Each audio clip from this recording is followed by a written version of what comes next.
espero que você esteja muito bem e bem-vindos a mais um vídeo aqui no Física e Afins. No vídeo de hoje vamos falar sobre aromaterapia, óleos essenciais, porque esse é um tema que vocês pedem muito. Já tem um vídeo bem antigo aqui no canal sobre aromaterapia, uns 2 anos atrás. Tem uma série de posts sobre esse assunto no meu Instagram também, com referências bibliográficas. Inclusive nesse vídeo eu vou deixar o link dos meus posts, que lá vocês vão encontrar as revisões bibliográficas que eu vou citar durante esse vídeo. Eu vou fazer um apanhado. Então, nesse vídeo, a gente vai pensar um pouquinho sobre a parte ecológica dos óleos essenciais. A gente vai entender a diferença entre fitoterapia e aromaterapia. E também vamos entender quais são as melhores evidências científicas que envolvem a aromaterapia. O melhor do pior, vamos dizer assim. Antes que tu fique irritado, ai, Bibi, mas eu amo óleo essencial, eu amo aromaterapia, escuta o vídeo primeiro e depois a gente discute, tá bom? Então, vamos começar. Antes de mais nada, é importante falar que os óleos essenciais são regulamentados pela Anvisa como aromatizantes alimentícios. Os óleos essenciais não são medicamentos, não são regulamentados pelo Ministério da Saúde e não tem nada no Brasil que garanta a sua eficácia. Então, todas as afirmações que vocês encontram por aí, é bom pra isso, pra aquilo, pra aquele outro, não são alegações validadas cientificamente ou validadas por algum órgão regulador aqui do Brasil. Antes de mais nada, já fica essa dúvida. Óleos essenciais tá aí na categoria mais alimentícia. Uma primeira coisa a se pensar. Segundo ponto, vocês já pensaram no impacto ambiental que os óleos essenciais geram? Uma pesquisa conduzida pela Granville Research estima que até o final desse ano, 2022, a indústria dos óleos essenciais atinge a cifra de 11 bilhões de dólares. Então, não tem nada de coitadinha no fundo de quintal como muita gente alega. Uma demanda tão grande que gera tantos bilhões de dólares levanta a pergunta: qual é o impacto ambiental desses óleos essenciais e de onde vem toda a matéria-prima utilizada nos óleos essenciais? Vocês sabiam que para produzir 1 quilo de óleo essencial a gente precisa de 5.000 quilos de pétalas de rosa, 113 quilos de lavanda, 3.000 quilos de melissa e pelo menos 1.500 limões, dependendo do óleo que vocês vão produzir. A quantidade é imensa. Além disso, sabiam que a maioria dessas empresas que vocês compram os óleos essenciais produzem essa matéria-prima em grandes fazendas, como as fazendas aí do agronegócio que vocês gostam de criticar? Sim, eles produzem neste mesmo nível, nesta mesma escala, e veja bem, com a utilização de quê? Pesticidas. Sim, nessas grandes fazendas de produção de matéria-prima dos óleos essenciais, pesticidas também são utilizados. Além disso, muitas plantas utilizadas na produção dos óleos essenciais estão na lista vermelha de plantas ameaçadas de extinção pela IUCN. Dentre elas citamos Santallo album, Aniba roseaeodora e Cedrus atlantica. E à medida que essas plantas entram em extinção, o valor dos óleos essenciais sobe e o número de falsificações também sobe. O óleo essencial de sândalo, por exemplo, é um dos mais falsificados do mercado. Vocês já pensaram também onde descartar os óleos essenciais? A maioria deles é altamente inflamável e não pode ser despejado em pia, vaso sanitário ou ralo. Já pensou aquelas pessoas que sugerem para vocês: pinga óleo essencial na água que limpa a casa? Depois essa água vai ser despejada no ralo, numa pia. E o que acontece? Vai sim prejudicar muito da nossa vida, além de que os óleos essenciais podem sim prejudicar ecossistemas marinhos e são altamente tóxicos para a vida aquática. Só no ano de 2014, 106 quilotons de tubos de vidro e tampas de plástico de óleos essenciais foram parar aonde? Em aterros sanitários. E a pergunta que fica é: vocês já haviam pensado sobre o impacto que os óleos essenciais causam na natureza? Vocês podem estar falando: Bibi, mas muita coisa causa impacto na natureza, não apenas os óleos essenciais. Sim, isso é uma verdade, mas nesse vídeo a gente está debatendo o impacto ambiental dos óleos essenciais. Eu já debati o impacto ambiental dos cristais também. Então a gente precisa pensar que nem tudo que parece que tem uma good vibes, de fato, é uma coisa que é boa para a natureza. Vamos falar agora um pouquinho o que é um fitoterápico e vamos entender quais são as melhores evidências envolvendo óleos essenciais e se de fato eles podem ajudar em ansiedade, depressão, desaparecer estrias, a reduzir dor. Muitas alegações dos óleos essenciais envolvem redução de dor. E nesse pensamento, nessa reflexão ecológica, eu quero trazer para vocês o pensamento de que vocês costumam raciocinar ou pensar sobre o tipo de roupa e o tipo de produto que vocês compram e se esses produtos, eles pensam na sustentabilidade e na parte ecológica do nosso meio ambiente. Hoje, em homenagem ao Dia da Árvore, dia 21 de setembro, eu quero trazer um pouquinho da Insider. A Insider é parceira aqui no nosso canal, estou eu com a minha Tech T-shirt e é uma marca que, além de utilizar a ciência e tecnologia, é uma marca preocupada sim com a sustentabilidade. Um dos pilares da Insider é a busca por formas sustentáveis de criar roupas funcionais que ajudam na regulação da temperatura corporal e absorção do suor. A solução se deu por meio da tecnologia têxtil das fibras Tencel. Um dos tecidos utilizados a partir da fibra é o modal, presente em vários produtos da Insider. O modal é desenvolvido a partir de uma árvore chamada Faia, Beech Tree, cultivada em florestas certificadas com manejo sustentável. Um dos principais fatores que fazem com que o modal seja mais amigo do meio ambiente do que os tecidos tradicionais como o algodão é a sua origem. Por vir da celulose de árvores que precisam de pouca água para a produção e sem necessidade do uso de agrotóxicos ou fertilizantes. Vocês sabiam que na produção do modal a gente utiliza 4 vezes menos de água quando comparado ao algodão? Além disso, as fibras Tencel, elas duram muito mais nas lavagens. Então vocês vão poder utilizar a roupa muito mais vezes. Então quando vocês forem adquirir um produto, pensem na questão de sustentabilidade também. Então, gente, utilizando o cupom FISCAEAFINS12, vocês têm 12% de desconto em todo o site da insiderstore.com.br. Valorizem empresas que são sustentáveis e empresas que valorizam a ciência brasileira e as mulheres na ciência. Obrigada, Insider!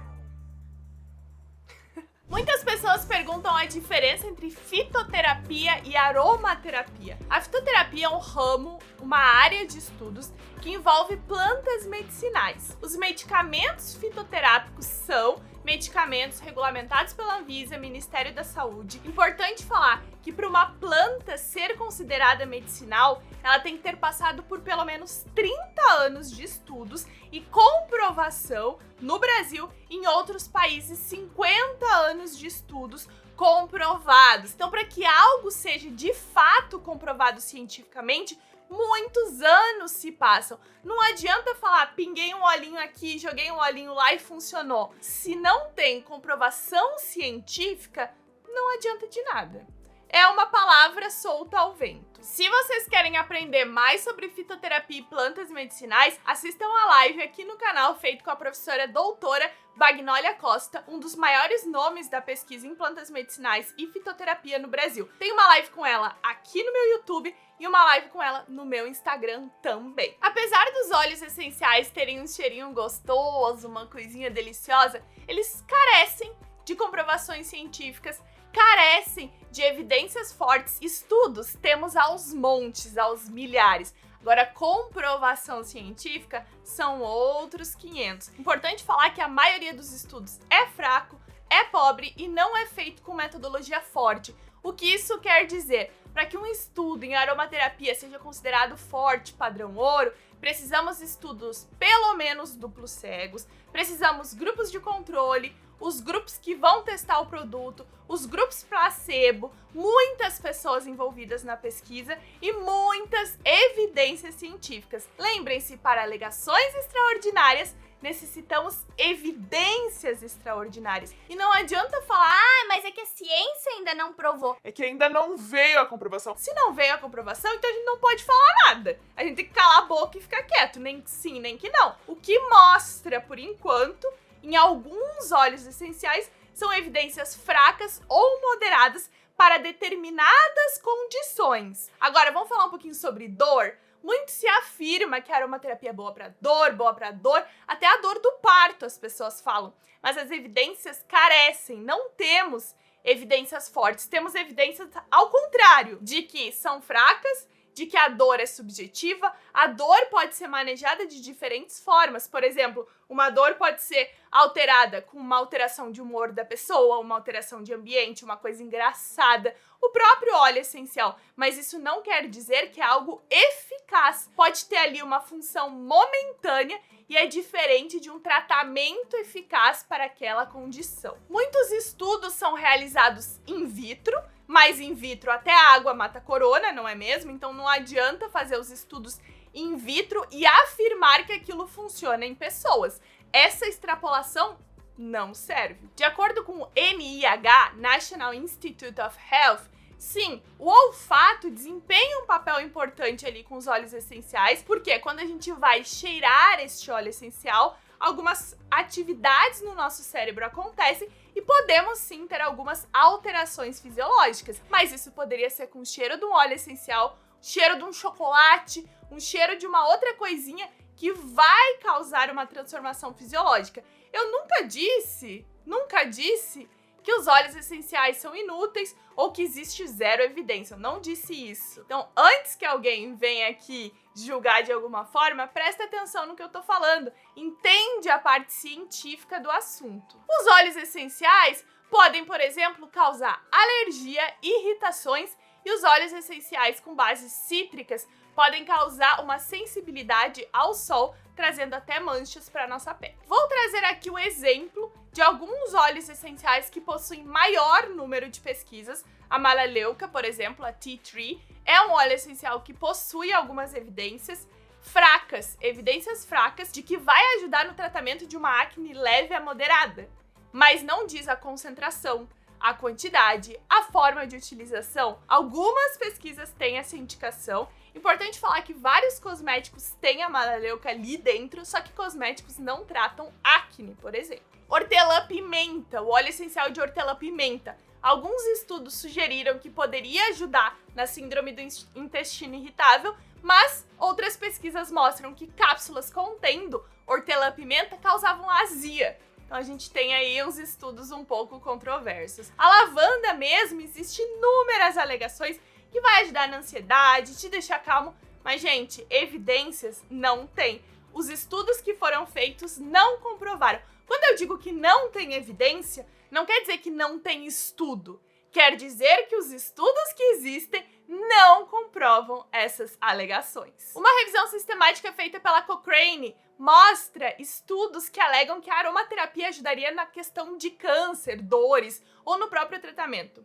Isso não existe. Óleo de rosa mosqueta poderia ajudar na redução de cicatrizes e manchas na pele. Entretanto, a Academia Americana de Dermatologia diz o seguinte, que quando a gente mantém uma cicatriz ou ali na questão da gravidez mesmo, que muitas mulheres utilizam óleo de rosa mosqueta para evitar as estrias, quando a gente deixa a nossa pele úmida, a nossa pele não vai criar as mesmas cicatrizes. Então é a questão de umidificar a pele. Pode ser com óleo de rosa mosqueta ou com outro óleo também. E a aromaterapia oferece inúmeros perigos, não é mesmo? Não é porque algo é natural que vai fazer bem. Veneno de cobra é natural, arsênico é natural também. Mas, gente, bebês, mantenham seus bebês longe da aromaterapia. Fujam da aromaterapia com bebês, tá bom? Pets devem se manter o mais afastado possível também. Tem inclusive uma lista de óleos essenciais tóxicos para pets. Está no meu Instagram, vou deixar os links aqui. Então, bebês e pets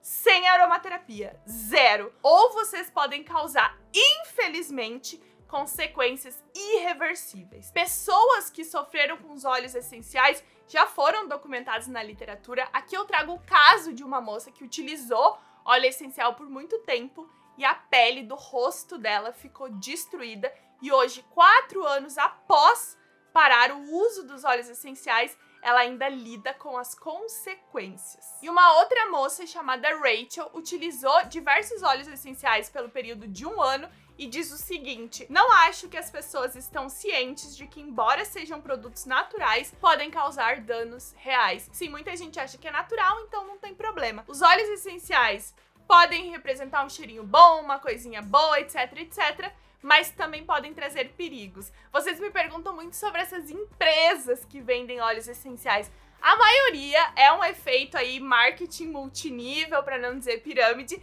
Recomendo que vocês assistam o capítulo 1 da Indústria da Cura no Netflix, que eles elucidam muito bem essa grandiosidade multinível, piramidal, que é uma empresa de óleos essenciais, lembrando das grandes fazendas produtoras de plantas que serão utilizadas em óleos essenciais com seus pesticidas, como qualquer agronegócio. Estou dizendo que é uma porcaria que vocês não devem usar? Não. Estou dizendo que conhecimento é importante e as evidências científicas e a ciência façam o trabalho. Para alegações extraordinárias, necessitamos provas extraordinárias. E lembre-se, quem alega que tem que provar. Se vocês alegam que funciona, vocês provam, porque na ciência não existe inversão do ônus da prova, tá bom? Física e Afins 12insiderstore.com.br para 12% de desconto em celebração ao dia 21 de setembro, Dia da Árvore. Pensa sobre sustentabilidade, pensa sobre ecologia,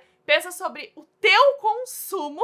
No meu Instagram eu tenho falado muito sobre consumo, sobre consciência, sobre minimalismo de certa forma. Então assim, se alguém quiser me acompanhar, @bibibailas em todas as redes sociais. Vejo vocês no próximo vídeo. Beijo, tchau!